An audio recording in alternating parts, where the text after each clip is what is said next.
नमस्कार। MP today news में आपका स्वागत है। मैं जय सिंह चौहान। आज हम बात करने वाले हैं दिल्ली के जंतर मंतर पर पिछले 22 दिनों से जो देश के युवाओं का धरना प्रदर्शन चल रहा है। इस धरना प्रदर्शन को जो देश में मिल रही सफलता, देश में मिल रहा समर्थन, उस पर बात करने वाले हैं। सरकार के लिए बना सरदर्द ये आंदोलन, ये धरना, उस पर बात करने वाले हैं। आज दिल्ली की सड़कों पर लाखों युवा, जिनके साथ हजारों किसान हैं, किसानों की संख्या भी लाखों में हो तो कोई अतिशयोक्ति नहीं है, हजारों छात्राएं हैं, महिलाएं हैं, देश के बड़े बड़े साइंटिस्ट हैं, भूतपूर्व सैनिक हैं और अनेक सेवानिवृत्त कर्मचारी, अधिकारी हैं। और इनके साथ इन युवाओं के पालक हैं, इनकी माताएं हैं, इनकी बहनें हैं, इनके पिता भी हैं। आज दिल्ली में कॉकरोच जनता पार्टी के युवा देश के तमाम सारी विपक्ष की पार्टियों के नेताओं के समर्थन के साथ, उनके सहयोग के साथ दिल्ली की संसद भवन को घेरने के लिए सड़कों पर निकले हैं। इस प्रदर्शन को रोकने के लिए सरकार ने जी जान लगा दी, अगर ये कहें तो कोई बुराई नहीं होगी। शाम ढलते ही दिल्ली पुलिस ने पूरे उस 2 किलोमीटर के एरिया में बैरिकेड लगाना शुरू कर दिया और बैरिकेड लगा दिए। रैली को सफल ना हो, ये प्रदर्शन फेल हो जाए, इसके लिए दिल्ली सरकार और केंद्र सरकार ने इन युवाओं को, जो सबसे बड़ा साथ और समर्थन देने वाले देश के बड़े समाज सेवी, अनेक राष्ट्रीय और अंतर्राष्ट्रीय सम्मानों से सम्मानित होने वाले सोनम वांगचुक को 18वें दिन सुबह 7:30 बजे दिल्ली की पुलिस ने सिविल ड्रेस में उठा लिया और उन्हें अस्पताल में ले जाकर भर्ती करा दिया। दिल्ली पुलिस जितनी संख्या में वहां आई थी, इसकी हम कल्पना भी नहीं कर सकते। दिल्ली पुलिस ने जिस तरह सोनम को उठाया, उसे देखकर तो ये लग रहा था कि वो उनका अपहरण कर रहे हैं। सिविल ड्रेस की पुलिस, उसके साथ में ड्रेस की पुलिस, पैरामिलिट्री फोर्स के जवान, गाड़ियाँ, ये लाव लश्कर और हथियार, इन सब की मौजूदगी में सोनम को उठाया। जब वहाँ मौजूद युवाओं ने उसका विरोध किया तो उन पर लाठीचार्ज किया गया। इस आंदोलन के जो संयोजक हैं दीपक, उस समय वो अपने किसी मित्र के यहाँ गए थे, चूँकि सुबह का वक्त था, तो उन्होंने कहा मैं फ्रेश होके तैयार होके आता हूँ। इस बीच में सोनम को उठा लिया।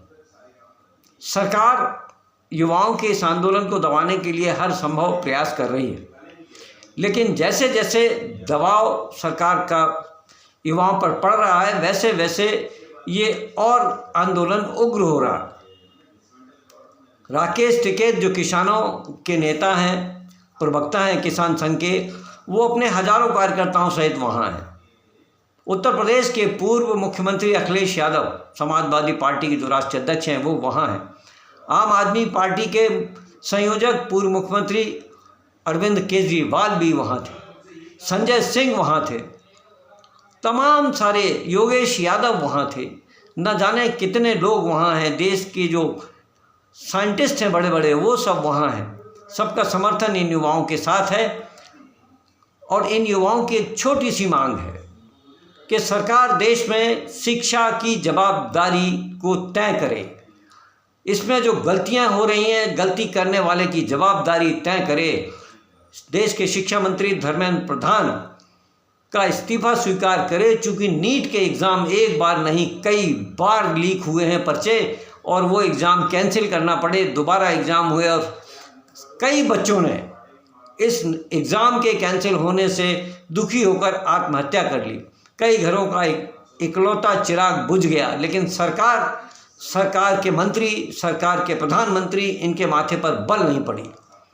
सिर्फ सबका साथ और सबका विकास की बात करने वाली ये मोदी सरकार युवाओं को किस कदर दबा रही है, किस कदर उनको कुचल रही है, ये आंदोलन दिखा रहा है और बता रहा है।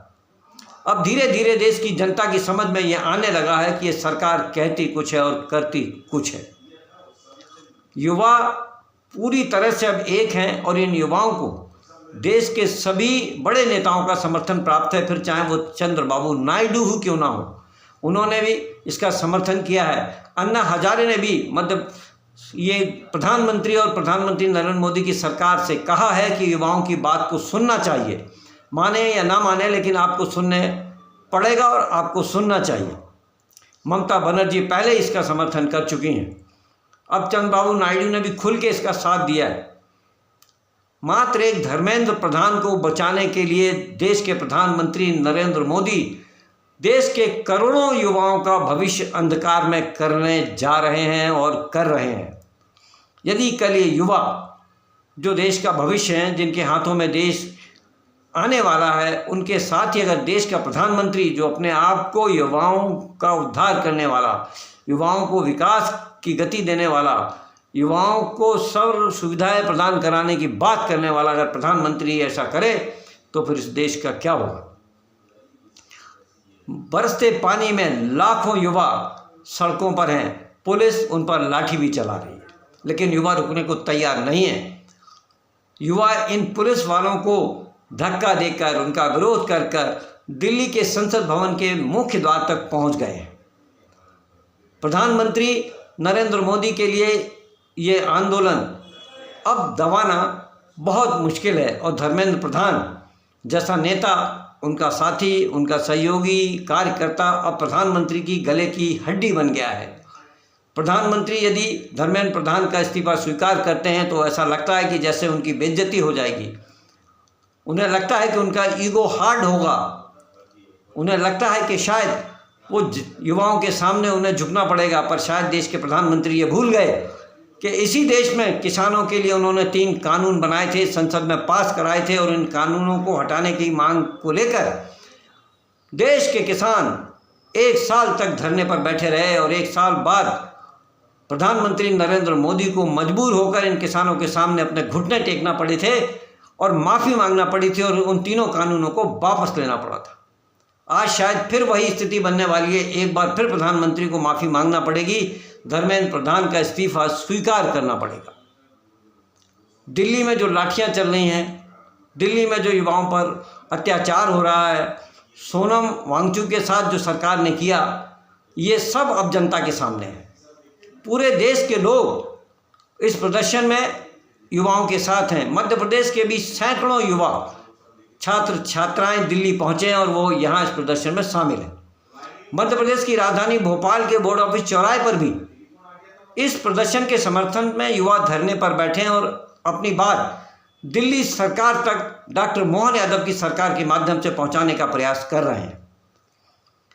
इस प्रदर्शन में जो सबसे नई बात देखने को मिली, इस प्रदर्शन में आगे आगे कुछ गायें चल रही हैं। उन गायों को चरवाहे चला रहे हैं जो पीछे पीछे चल रहे हैं, सब तख्तियाँ लिए हैं और पुलिस से ये लोग निवेदन कर रहे हैं, कह रहे हैं कि आप हमारे सामने से हट जाएं, हम पर लाठियाँ ना चलाएं। जय किसान जय जवान के नारे लोग लगा रहे हैं और इस रैलियों के साथ साथ में ट्रैक्टर चल रहे हैं। जो किसानों के ट्रैक्टर हैं, इनमें किसान बहुत सारी सामग्री इन युवाओं को खाने पीने की साथ लेकर आए हैं। अब ये खबरें सोशल मीडिया पर हैं, सभी मोबाइलों पर हैं, लेकिन सबसे आश्चर्य की बात यह है कि देश का जो स्ट्रीम मीडिया है, जो बड़े चैनल हैं, इन चैनलों पर इन खबरों को दबाया जा रहा है, उन्हें नहीं दिखाया जा रहा। यानी जिस देश का मीडिया जब स्वार्थ के लिए काम करने लगे, चंद लोगों के हाथों की कठपुतली बन जाए, उनके लिए काम करने लगे, तो समझ लेना चाहिए कि उस देश का मीडिया और उस देश का भविष्य कभी भी गर्त में जा सकता है। अब इन तमाम सारी खबरों को लेकर सवाल उठ रहे हैं, खबरों पर बातें हो रही हैं, इन आंदोलनों को लेकर लोग चर्चा कर रहे हैं। तो अब इन तमाम सारी स्थितियों को देखते हुए हम ये कह सकते हैं कि ये आंदोलन अब रुकने वाला नहीं है। सरकार को एक दिन युवाओं के सामने झुकना पड़ेगा। MP टुडे के लिए मैं जय सिंह चौहान, भोपाल से।